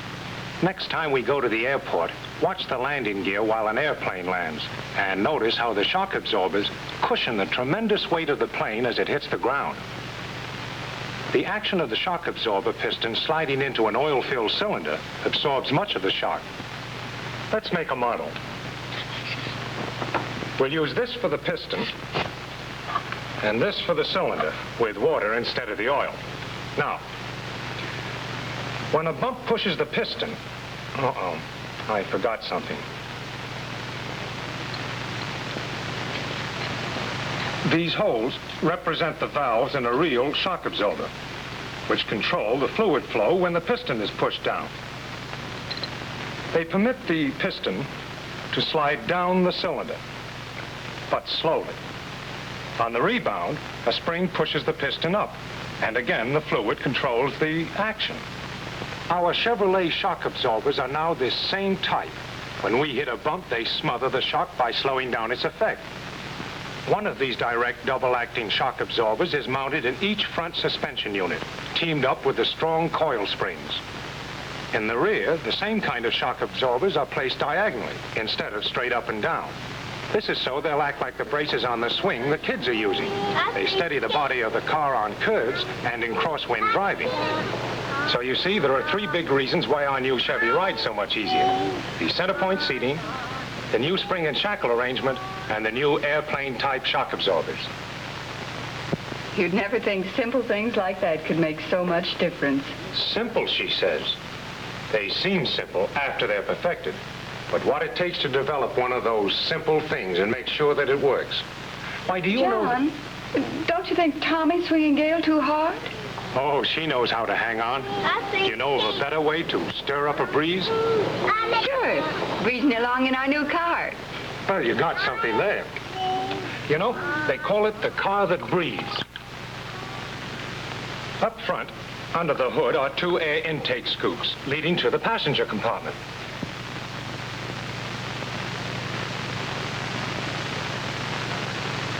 When the car is in motion, outside air is forced inside. The amount of air admitted can be controlled by vents, which open or close so you can have air from both scoops, from one, or from neither. Another thing, the air tunnels are slanted upward to help keep out dirt and water. And screens and baffles make doubly sure only air can get through. Outside air also passes right through the heater core. So when the heater is on, the air is warmed as it's forced into the car and over the front seats into the rear compartment.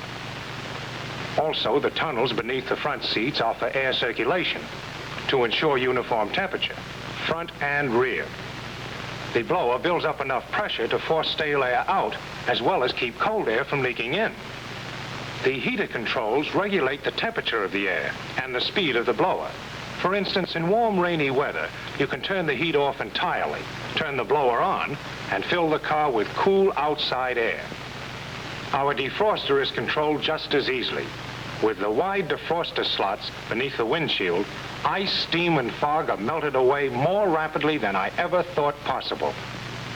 Yes, from the standpoint of passenger comfort and of smooth riding and driving ease, I think we've got a pretty good buy.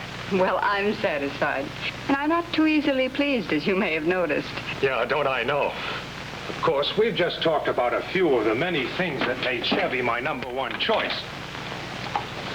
What's this?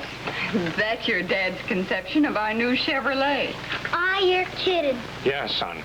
It's the only way I could think of to show your mom the hidden values in our car. So when we get going, she'll know some of the reasons why we get all that big car performance from our new Chevrolet.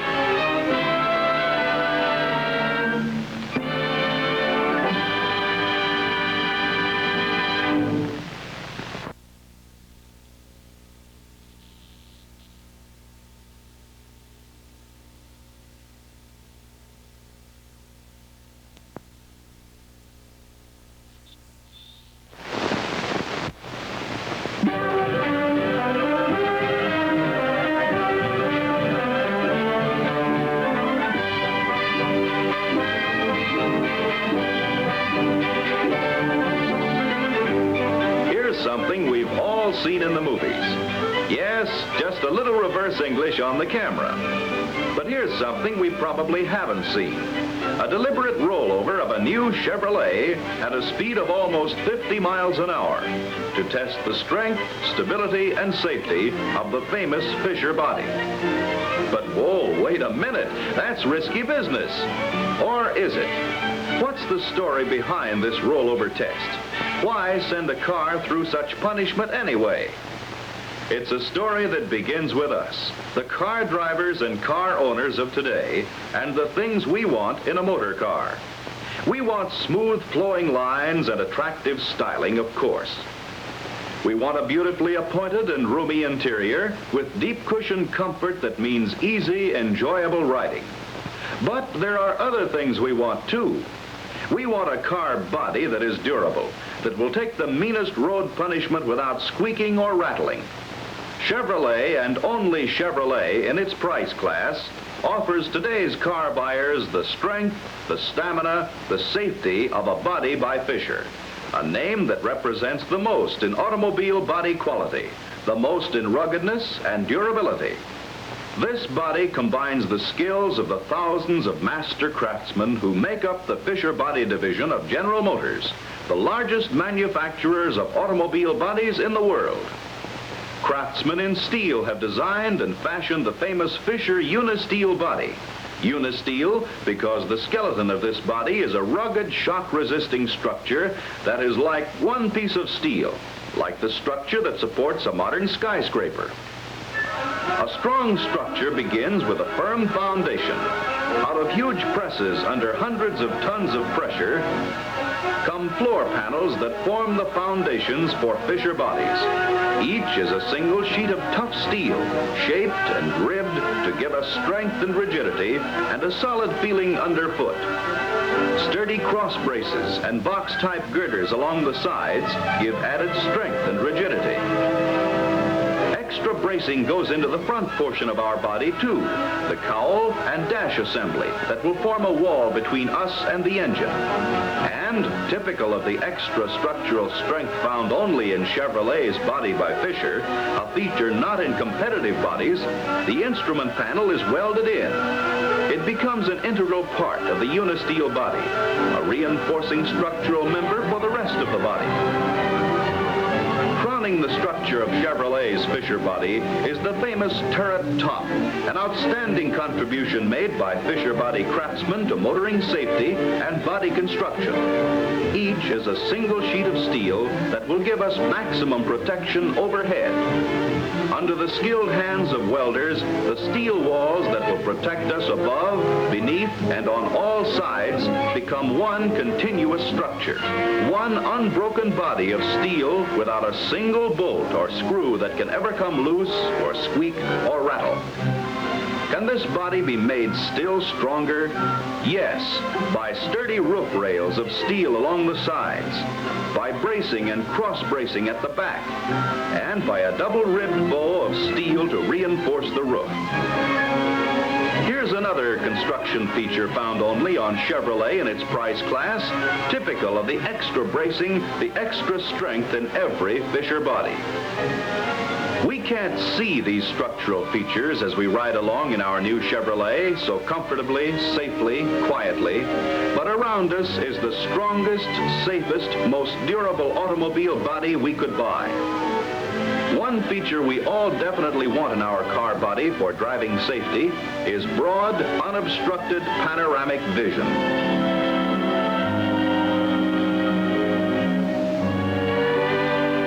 Maximum vision calls not only for large window area, but also for windshield corner posts that are as narrow as possible. Yet they must be strong to support the roof and to help to brace the car body. In Chevrolet's body by Fisher is the smallest windshield post, offering the best driving vision of all of Chevrolet's competitors. Yet, skillful design and engineering have given almost unbelievable strength. 3 members of special heavy-gauge steel welded into one form a rugged steel girder that will support a tremendous weight. For good vision, the center pillar too must be narrow. Yet it must have super strength because it braces the entire body and supports the weight of the rear door. Chevrolet's center pillar is made up of not one, but 5 elements of special heavy gauge steel. The result is a steel girder of box-type construction. Again, a Fisher body extra where it is needed most.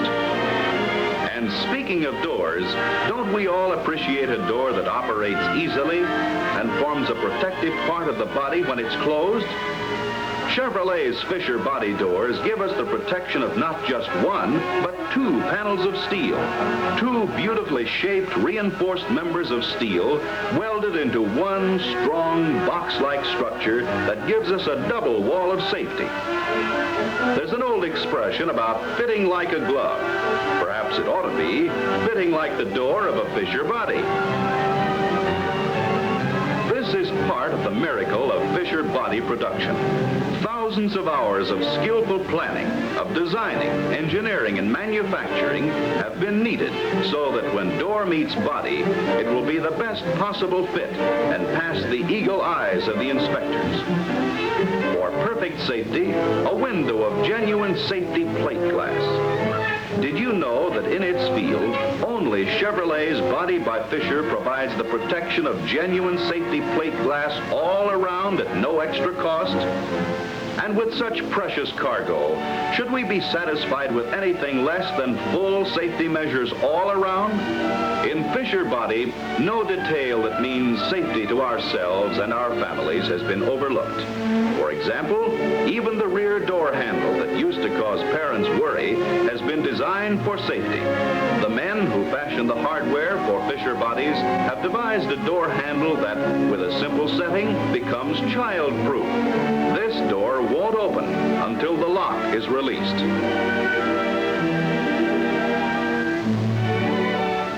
Another way that Chevrolet's Body by Fisher gives extra protection is in insulation to assure us of the most comfortable driving under all conditions.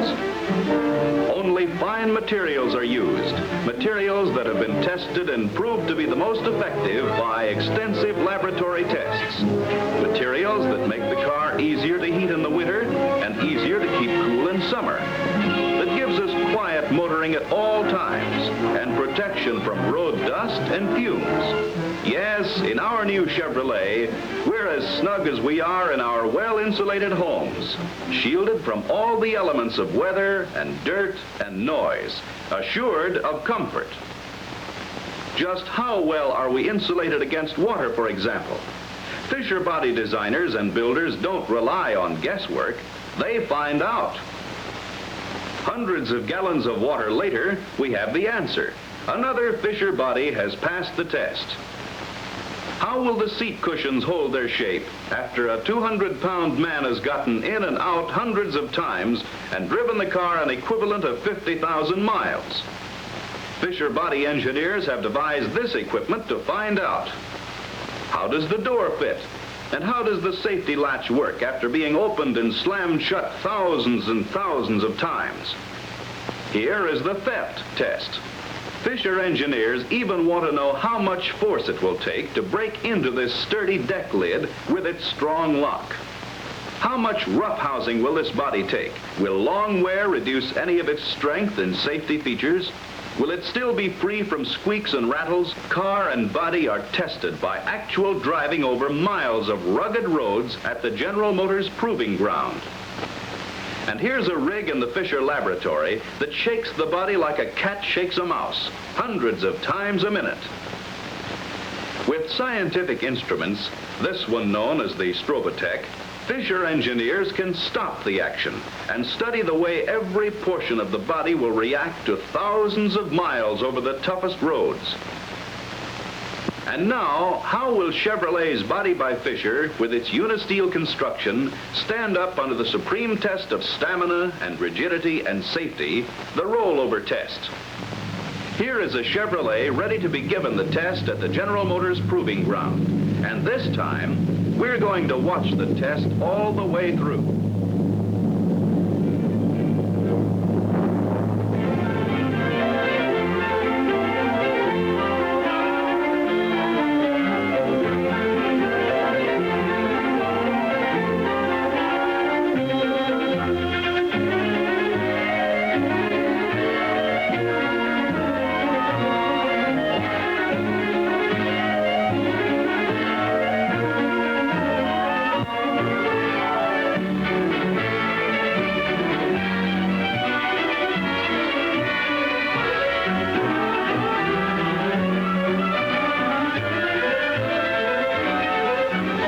a test we'd ever care to take part in, but what a reassuring demonstration of stamina, ruggedness, and safety. That's the inside story of Body by Fisher, only on Chevrolet in the low-priced field. The utmost in safety, strength, durability, comfort. A big reason why more people want Chevrolet. More people buy Chevrolet, more people drive Chevrolet,